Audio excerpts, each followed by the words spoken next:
Hi, everyone, and welcome to Cab Gab, the place where friends and followers of Oregon Cabaret Theater can tune in to stay connected, informed, and most importantly, entertained. Yeah, Cab Gab. Cab, Cab, Gab. Cab Gab, Cab Gab, won't you join the Cab Gab? Cab Gab, Cab Gab, come and stay informed. Cab Gab.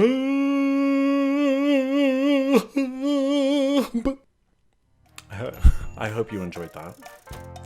I spent seconds working on it, and it's from the heart. No, but seriously, my name is Galloway Stevens, and I'm very excited about being the host of this new project. I really don't know what it's going to be yet, so stay tuned with us to see what becomes of the show. But luckily for us today, our very first guest is co-owner and general managing director of the Oregon Cabaret Theater, and he's going to check in with us and let us know what's going on with him, you know, and his family personally, and maybe a little bit about the future for the company, and then give us some ideas, and let's do some discussion about what this show is going to be. How are you going to entertain the masses, Rick Robinson? I don't have a song and dance prepared. I know that might shock you. I was hoping that maybe today, at some point, Bick Bobinson might make an appearance, though. Yeah, for those of you who don't know Bick Bobinson, because I'm a generally low-key person, Bick Bobinson is my alter ego when I need to be friendly to the general public. So I have a person I throw on that my staff is nicknamed Bick Bobinson, who's more like, hey, it's good to see you, animated, eyes light up, welcome to the Oregon Cabaret Theater. Like, he's friendly, he's personable. That's not generally how I am. So yeah. What is it that you want from what we're doing? This right here. What do you want this to be? Well, I think I want it to be a way for people to get to know the people they see on stage a little bit better at the cabaret. I mean, obviously, I think we have a vacuum of content. You know, we can't do what we're good at, which is do storytelling on stage. But if this might be a good opportunity for the people who the cabaret audience has seen over and over again, maybe they've met once, I think there's value in that. I think right now people are wanting to be connected to their community places, and cabaret is a community place, and it's a good opportunity to just talk, you know, just talk about art, talk about theater, talk about nothing, talk about quarantine, talk about what we're afraid of as a group, what we're excited about as a group. You know, I think there's value in all of that. You know, I initially just threw a name on this. It's what I've been talking about when around the house with Jake, and my initial, but I feel like it needs to have a title. It needs to have something.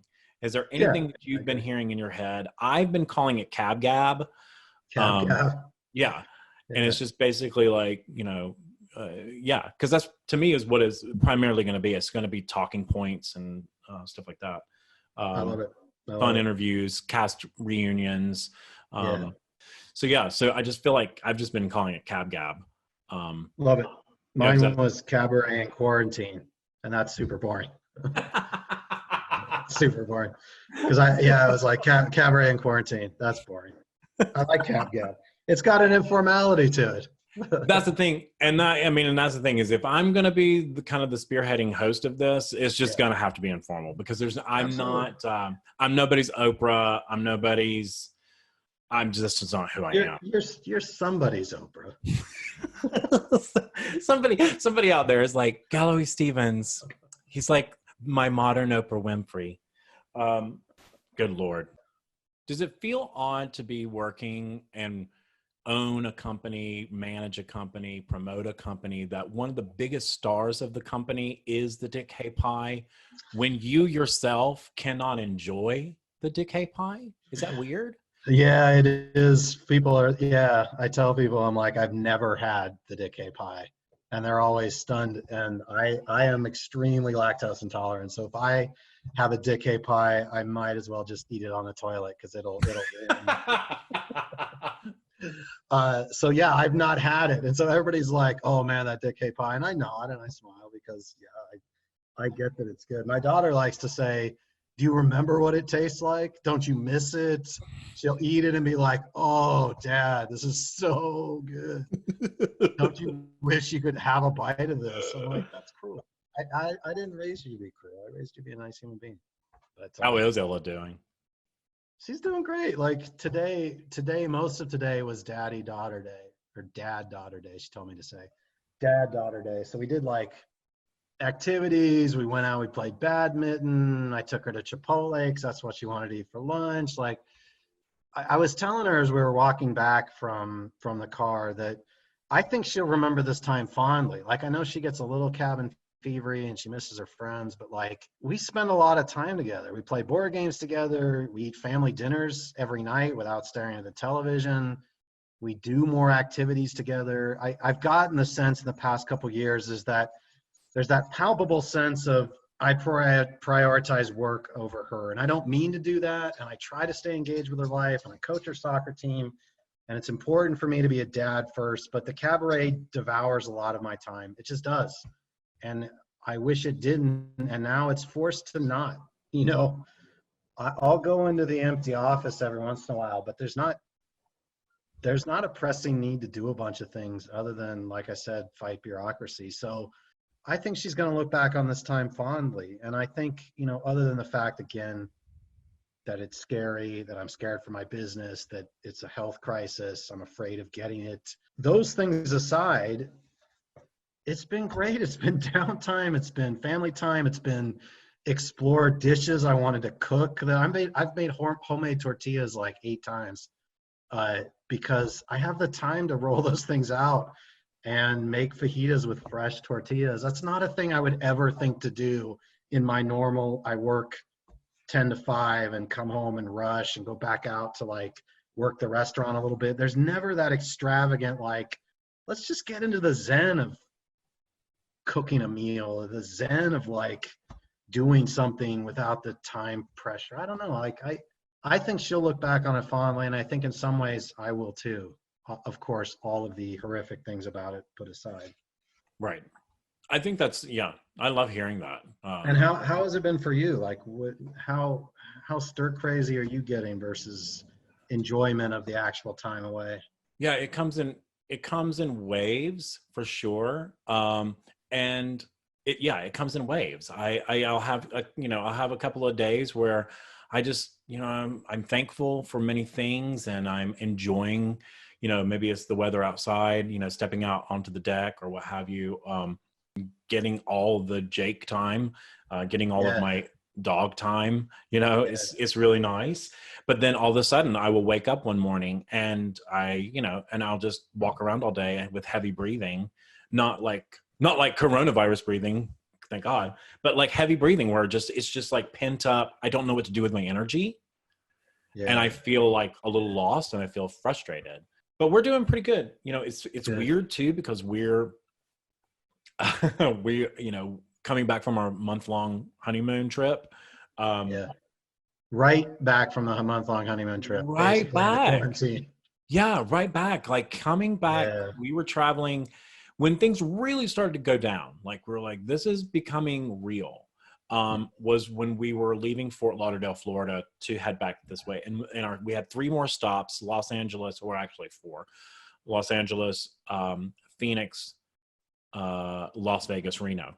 Yeah. And it was within those last few days before we got back to Ashland on March the 2nd that we were like, what's going on? What's crazy? And then as soon as we got back, everything was changing. Everything from where we were living to what was happening with us as a company, what was happening here in Ashland. It was like day to day. It was an immediate change day to day. The tides were turning. And so, counting the blessings that we had, that we were able to find a place to be and to call home for this amount of time.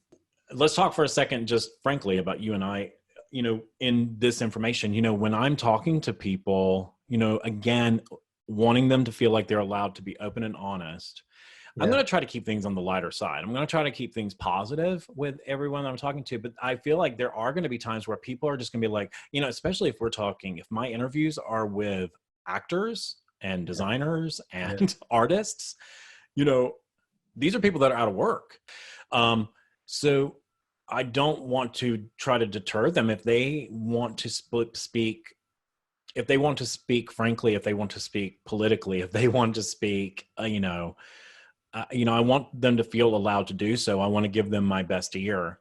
I agree. I mean, cabaret is not a monolith. I mean, you know how I feel politically generally, but we have conservative people who both work on the stage and behind the scenes of the cabaret. It's not, we don't have a single opinion, and I don't want people to feel like mine represents everybody who works there. So yeah, even in this current show, we have people who are conservative and people of faith.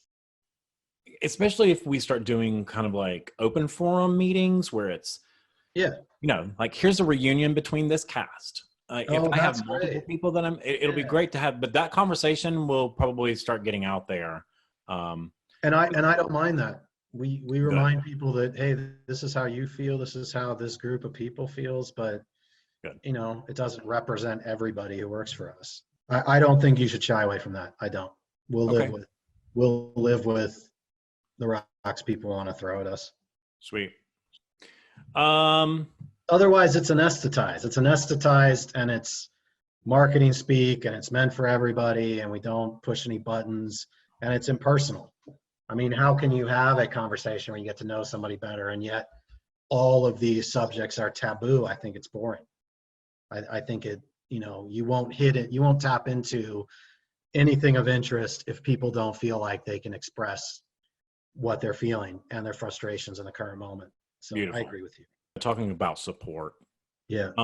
How what are the possibilities of support? People reach out and they go, hey, how can I help the cabaret? And we're not a not-for-profit, so some of the usual avenues where you write us a check and we give you a receipt that is tax deductible, all we've ever asked for is your business at the cabaret. We want your money to provide you high quality entertainment. And I think what we're asking for in terms of support is the same thing as always. We're just asking you to put, entertainment dollars that you're going to get in the future now. So if you buy a gift certificate that you can use this holiday season when you come see White Christmas, because you're going to come see White Christmas, or if you buy a subscription for this year or put money towards a subscription for next year, these are things that are going to help us cash flow wise right now. And it's not a donation. It's something that you get value from in the future. And I think people who are looking for good news, we've gotten a lot of great support right now from the cabaret. Like if you're looking for optimistic things in the theater community, 80% of our ticket holders who've gotten a canceled show have come back to us and said, you know what, I'll take an advance, I'll take a credit on my account. There's only been a small percentage of people who have asked for a refund. Some people have, despite the fact we're not a not-for-profit, have donated the tickets and said, we love you guys. Some people have written us checks. We started this wristband program. We've raised almost $1,000 just by people buying overpriced wristbands through the website. So it's like people are showing us their support in a time where we really need it. And I feel like that gives me hope. That gives me hope that we can weather this. That's great. That's wonderful. Thank you so much, Rick. I really appreciate you and glad that you joined us. Thank you so much. Bye. Well, everyone, there you go. You heard it here. Cab Gab is officially a thing. And I'm really excited. I'm very excited. So, like Rick said, if you would like to show your support, please feel free to visit our website, OregonCabaret.com/theater-strong. Also, if you don't already follow us on social media, you can find us on both Facebook and on Instagram. And last but not least, if you would like to know more about Cab Gab, if you have anything that you would like to ask or comment, if there is something you would like to see or hear more about, just let me know. I'm more than willing to get a message from you. So feel free to write me at Cab Gab at OregonCabaret.com. All right, thank you so much. I'm Galloway Stevens, and I hope to see you again soon. See ya.